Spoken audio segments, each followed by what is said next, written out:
पिछले क्लास में हम लोग ग्रुप ऑफ इलेक्ट्रिक चार्ज के कारण इलेक्ट्रिक पोटेंशियल किसी बिंदु पर ज्ञात करने के लिए हम लोग उसके वैल्यू को प्राप्त किए थे।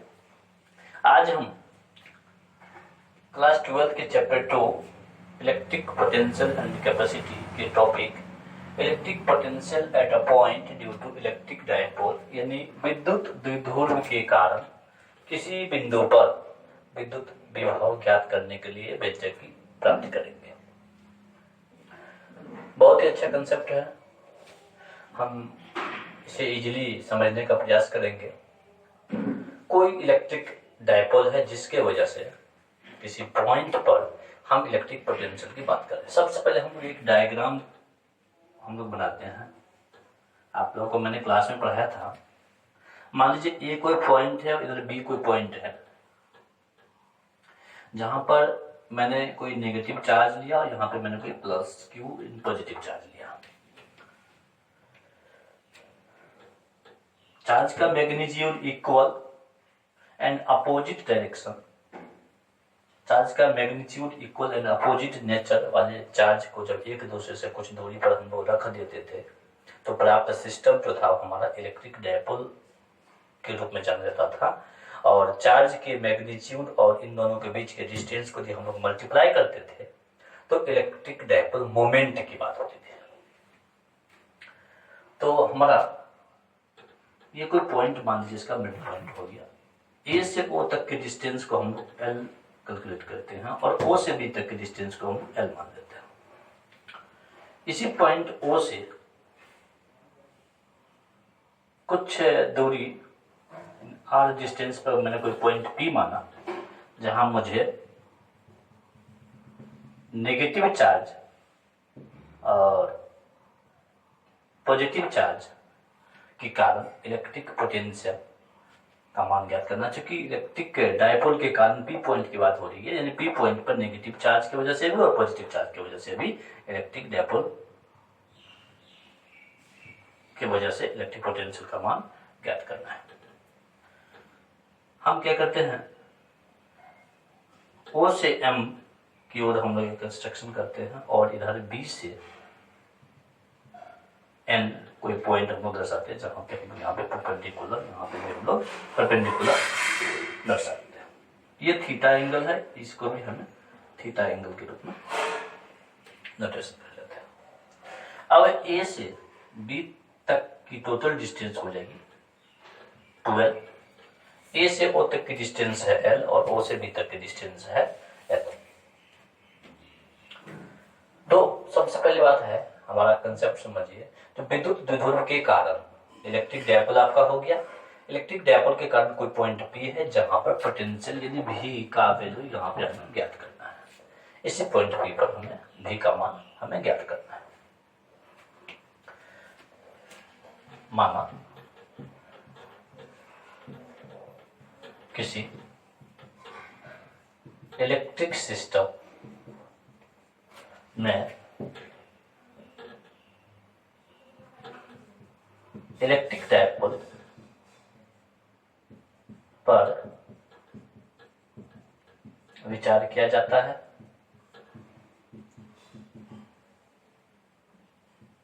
जो माइनस क्यू चार्ज तथा प्लस क्यू चार्ज के बीच 2L डिस्टेंस को दर्शाता है।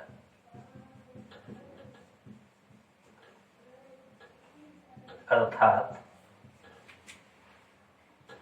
P वेक्टर बराबर Q इंटू का 2L, तो P बराबर लिख सकते हैं Q इंटू का 2L। ये इलेक्ट्रिक डायपोल मोमेंट।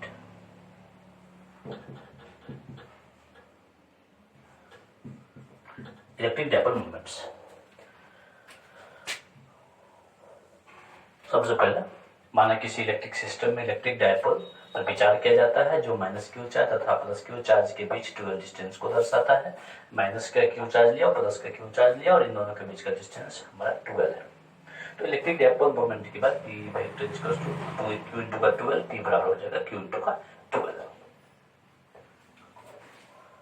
अब फ्रॉम फिगर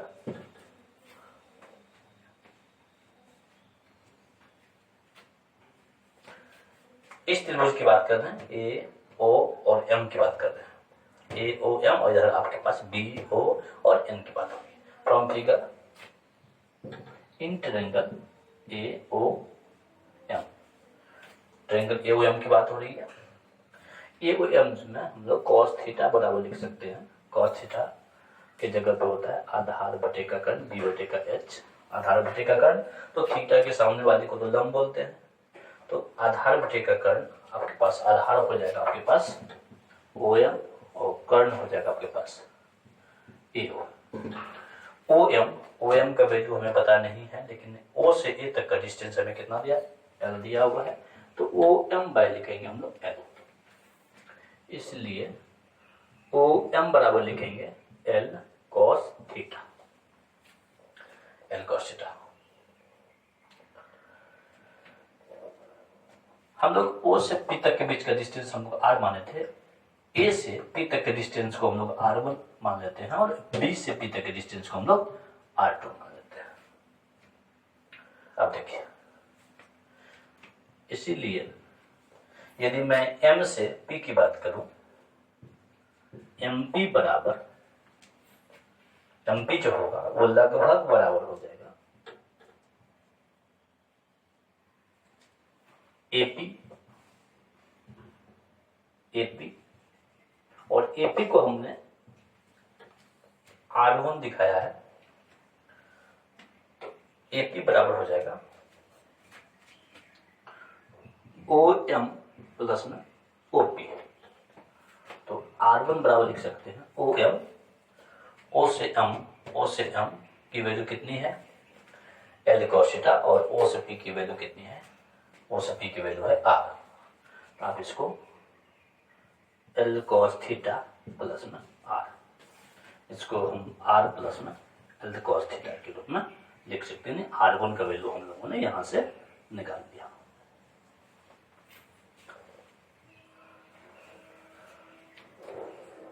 इसी प्रकार हम लोग R2 की वैल्यू निकालना चाहते हैं, R2 बराबर हो जाएगा B से P, R2 B से P जो लगभग बराबर है N से P के, NP के बराबर है। इसी के अकॉर्डिंग हो जाएगा आपके पास R माइनस का L cos theta, R minus का L cos थीटा। तो हम लोग सबसे पहले क्या किया, R1 का वैल्यू और R2 का वैल्यू हम लोग निकाल दिया। R1 R2 का वैल्यू निकालने के बाद अब हम लोग क्या करेंगे, मुझे पॉइंट P पर पोटेंशियल निकालना है। पॉइंट P पर पोटेंशियल निकालने के लिए हम लोग क्या करेंगे, प्रिंसिपल ऑफ सुपरपोजिशन, अध्यारोपण का कंडीशन लगाएंगे। Since from principle of superposition, principle of superposition, इस पॉइंट पर भी तो V बराबर हो जाएगा V1 प्लस में V2। हम क्या करते हैं, इसके द्वारा पोटेंशियल V1 और इसके द्वारा पोटेंशियल V2, इसको हम कंडीशन नंबर फर्स्ट मान लेते हैं। सिंस हम लोग जानते हैं V बराबर 1 बाय V1 बराबर 1 by 4 pi epsilon naught into V1, इसके लिए है नेगेटिव चार्ज, तो माइनस का क्यू है, क्या लिखेंगे R1, एंड V2 बराबर लिखेंगे 1 by 4 pi epsilon naught into का प्लस का क्यू बाय R2। R1 और R2 का वैल्यू हम लोग वहां निकाल चुके हैं, R1 और R2 का वैल्यू हम यहाँ पे इक्वेशन 1 में पुट करेंगे। इधर आपको लिखिए होंगे,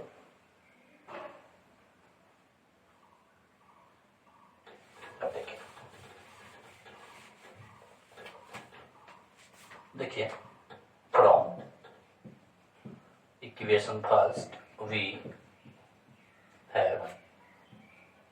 भी बराबर लिखेंगे V1 प्लस में V2।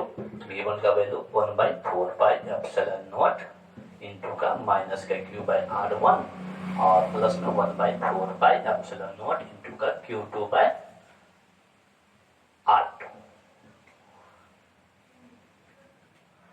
सॉरी Q1 नहीं, माइनस का Q और प्लस का Q/R2।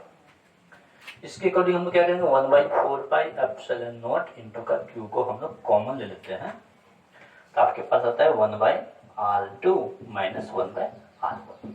ये माइनस वाले को हम इधर लिख लिए और प्लस वाले को हम पहले लिख लिए। अब हमारे पास R1 और R2 का वैल्यू पता चल चुका था। 1/4 इंटू का Q 1/R2। R2 हमारा ये है, R माइनस का L cos थीटा माइनस, और R1 का वैल्यू है R प्लस का L cos थीटा। तो Q/4 एलसीएम हम ले लेंगे R माइनस का L cos थीटा और R प्लस का L cos थीटा।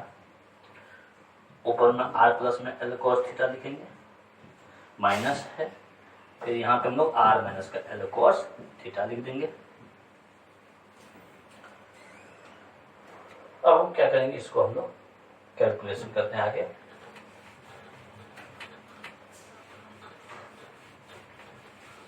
देखिए हम लोग लिख सकते हैं Q/4 into R plus L cos theta minus R plus L cos theta. ये माइनस माइनस प्लस हो गया, by A minus B whole into A plus B, A square minus B square, A square minus का B square. हम लोग A minus का B whole into A plus का B, A square minus का B square, नीचे वाले term में हम लोग इसी फॉर्मूला का यूज किया है। अब देखिए R से R कैंसिल हो गया, तो V बराबर हो जाएगा Q/4 into 2L cos theta by R square minus का L square cos square theta. Since हम लोग पहले जान चुके हैं P बराबर होता है Q इंटू का 12, तो आप लिख सकते हैं P बराबर Q इंटू का 12 है cos theta by 4/0 R square minus का L square cos square theta. Electric potential हमारा P पॉइंट पर यही निकलता है, यानी यही हमारा P बिंदु पर इलेक्ट्रिक डायपोल के कारण इलेक्ट्रिक पोटेंशियल का एक्सप्रेशन है, व्यंजक है। अब हम लोग क्या करते हैं उधर, फिर हम इस बात को थोड़ा सा रब करते हैं। अब देखिए इफ है, कंडीशन लगा रहे हैं, इफ है R is very very greater than L, then R square is also very very greater than L square. इसको यदि R का वैल्यू L के वैल्यू से बहुत ज्यादा हो, इस कंडीशन में L को नेग्लिजिबल नगण्य माना जाता है। इसलिए यदि R के सामने L की वैल्यू नगण्य 0 के बराबर है, यानी R स्क्वायर के जगह पे L स्क्वायर का वैल्यू भी नगण्य के बराबर है। इसीलिए हम लोग इसी टर्म से V बराबर लिख सकते हैं P cos theta by 4/0 R square minus का 0। हम लोग लिख सकते हैं P cos theta by 4/0 into का R स्क्वायर, और इसको हम लोग लिख सकते हैं V proportional 1/R square into का, सॉरी अब पहले केस फर्स्ट लगाते हैं। 4 एक्सियल के लिए थीटा बराबर हो जाता है 0 डिग्री। एक्सियल कंडीशन के लिए, अक्षीय रेखा के लिए थीटा का मान कितना रखना है 0 डिग्री। तो बी बराबर लिखेंगे P cos 0 degree by 4/0 into का R स्क्वायर, तो P बाय 4/0 R स्क्वायर।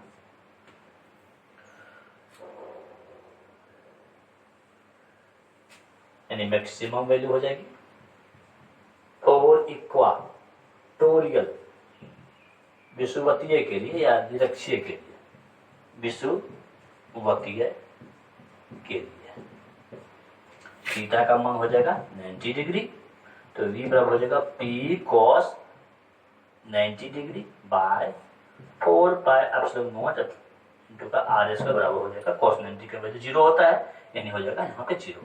यानी हमने क्या देखा, इक्वाटोरियल पोजीशन में विषुवतीय रेखा पर इलेक्ट्रिक पोटेंशियल का वैल्यू इलेक्ट्रिक डायपोल के कारण 0 आता है। एक्सियल पोजीशन में इलेक्ट्रिक पोटेंशियल का वैल्यू इलेक्ट्रिक डायपोल के कारण p by 4 pi epsilon naught R square के टर्म में आता है। यही हमारा कंसेप्ट है आज का, जो electric potential at a point due to electric dipole, यानी विद्युत विभव के कारण किसी बिंदु पर विभव का मान कैसे निकालेंगे। इसके लिए हम लोग क्या किए, इलेक्ट्रिक डायपोल की बात किए थे। इलेक्ट्रिक डायपोल के साथ मैंने कोई पॉइंट पी की बात किया था, उसी पॉइंट पी पर प्रिंसिपल ऑफ सुपरपोजिशन के कंडीशन से हम लोग क्या किए, v1 और v2 का मान रखने के बाद सॉल्व किया, और सॉल्व करने के बाद हम लोग यहाँ तक पहुंचे। यही मेरा फाइनल रिजल्ट रहा इस थ्योरम के लिए।